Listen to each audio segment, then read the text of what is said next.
Watch yourself. Grineer are on. None of you seem to understand. I'm not locked in here with you. That's it! You're locked in here with me!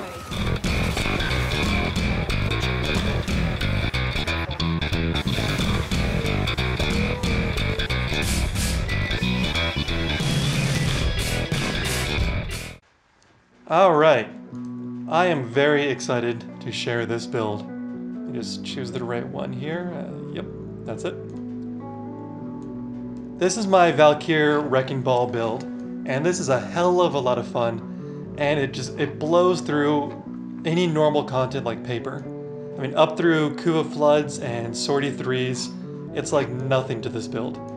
On top of that, she's ridiculously tanky. So while you're also doing 70% of the group's damage, you're also going to be, reviving all those weaker frames that just can't take the heat. This is an amazing build.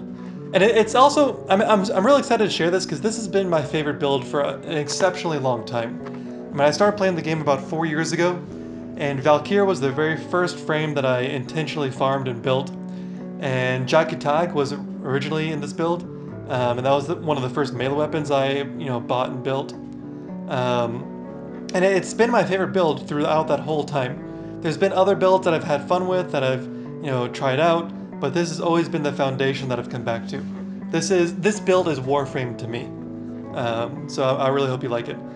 And also, I'm kind of making this in response to a Reddit thread I saw where a lot of people were saying that Valkyr is boring, which blew my mind because to me she's the most fun frame in the game. But apparently other people don't know that she has 4 abilities. I guess other people just do Hysteria and just sit in that all day. That is not how I play her. I only use Hysteria to res teammates, that's it. This is way stronger, I think, than Hysteria builds, and it's certainly more fun. So before we get into the build, I'm also making this right now because Focus 2.0 made Melee fun again. I was really surprised when Focus 2.0 came out and everyone was crying about the removal of the stealth passive in Nerimon, because that shit was no fun. I mean, I didn't like Melee because I don't like sitting in stealth all game. That's like Hysteria, right? It takes away the challenge of the game.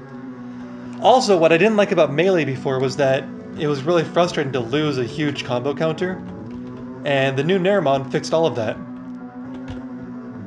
So instead of the stealth passive, we have Power Spike, which makes your melee counter slowly decay over time. And this is amazing. So with this, you're running around with a 3x multiplier all the time. It's fantastic. Affinity Spike is nice too, but Power Spike is max that first. That's amazing. So let's go look at the build. The primary and secondary I don't use in this build unless I'm in the plains, so I'm usually just leveling stuff. The frame herself, the Valkyr, the mods are not very specific. There's a lot of flexibility here.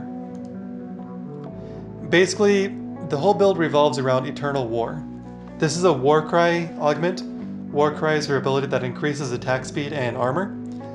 Warcry makes it so when it's active and you get a kill, a melee kill, it adds 2 seconds on the duration. So not only is this strong, it also makes her very easy to mod for because you don't need efficiency, you don't even really need duration. But it's also really fun to play with because you're constantly hungry for that next kill to add to the duration, see how high you can keep it. So it kind of makes her like a Bloodlust build, which fits in with her lore and all that cheesy RP stuff, and yeah, it's a lot of fun. Other mods I think you should have are Steel Charge or Corrosive Projection. Health, armor, obviously. Rage, or this used to be Rage. Now it's this event mod. If you only have Rage, that's totally fine. You won't even notice it probably. So that's kind of the core. You should also have some power strength because this will increase the attack speed and the armor boost. Honestly, Blind Rage is almost certainly better. I keep Intensify because I like swinging around with her stupid grappling hooks. I think it's fun. And honestly, Intensify, it's enough. With just this, there's nothing I'm struggling with, so I don't mind. Prime Continuity is nice. It's not necessary. If you only have continuity, that's totally okay. It'll be okay. Preference mods, Rush and Armored Agility. not necessary, but they're really nice because you're melee, so may as well get there faster. Plus this is a good bit of armor. That's a good bit. And finally, this build has been evolving over time, because I've been using it for so long, and the most recent evolution, only a couple weeks old, is Prolonged Paralysis. This shit's amazing! I don't know when they changed it, but this mod used to just slowly pull enemies in towards you. Now what it does is the enemies leave their feet and kind of fall into one focal point on the ground, just like you saw in the intro. And it just lines them up perfectly to all get smashed at the same time. This mod is amazing, and it's really fun. So this is now forever in the build. So we're running 2 augment builds. Augment mods. Now the weapon. Like I said, this used to be Jakatag.